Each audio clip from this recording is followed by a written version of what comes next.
Ipo Kaʻupu is a mele that I wrote for my own Ipo, for my own sweetheart, Keoni Kuoha. And I compare him to the Kaʻupu bird that often takes flight across the ocean for long durations of time and comes back to shore. My Ipo himself is actually a voyager on Hokulea, and he would leave on his voyages for extended periods of time, leaving me at home, and he's out across the billows of the ocean. And when he returns to land, it's always such a wonderful celebration between the two of us. In 2013, a group of composers were able to take a trip to Midway, also called Pihemanu or Kueihelani. We were able to see the Kaʻupu birds themselves. They have beautiful courtship rituals that gave me the inspiration to compose this mele. The first verse of Ipo Kaʻupu paints the picture that I'm waiting on Kueihelani for the return of my Ipo Kaʻupu, who I list as being out there across the vast ocean somewhere, moving along the billows of the ocean, slowly making their way home. In the second verse, I talk about some of the natural phenomena of the island. The wind, of course, buffets that island quite strongly, and that's the Ulumano wind. And it makes everything on Pihemanu kind of shiver. When the Ipo Kaʻupu come together, their courting rituals begin, and they clack their bills together. They show great tenderness and excitement to each other.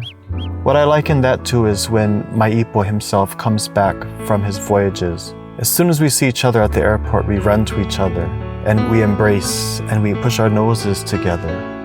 He honi no. And it's only once he arrives do I actually know true warmth.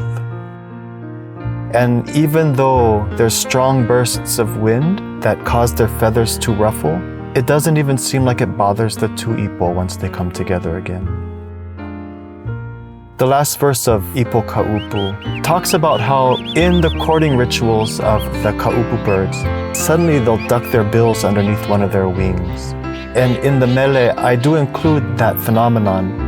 Once we come together, we do get tearful, and we pull our faces away from each other and wipe our tears on our shoulders, and that's what the Kaʻupu birds do, and that's how I memorialize what he and I do.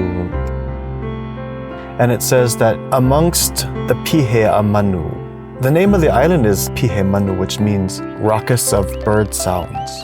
But amongst this great raucous of noise, these two Kaʻupu, despite all of the action that's happening around them, they take the time to be intimate. And when they do so, they're alone. What I liken that to is when my own Ipo comes back and we embrace. And despite all of the raucous of other families being picked up, or the honking of horns and the hooeys taking place, it just seems like the two of us are together. We're alone. As I mentioned before, in 2013, it was a group of us who went up as composers to memorialize what we were able to experience at Pihemanu or at Kueihelani through mele. And I wanted to memorialize also that experience through my mele, Ipo Kaʻupu. The last two lines of the mele say, He punana no he aloha, e ke aloha ua hoʻi mai.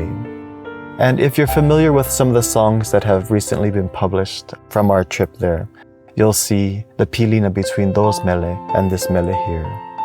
Ipo Kaʻupu, my Kaʻupu sweetheart.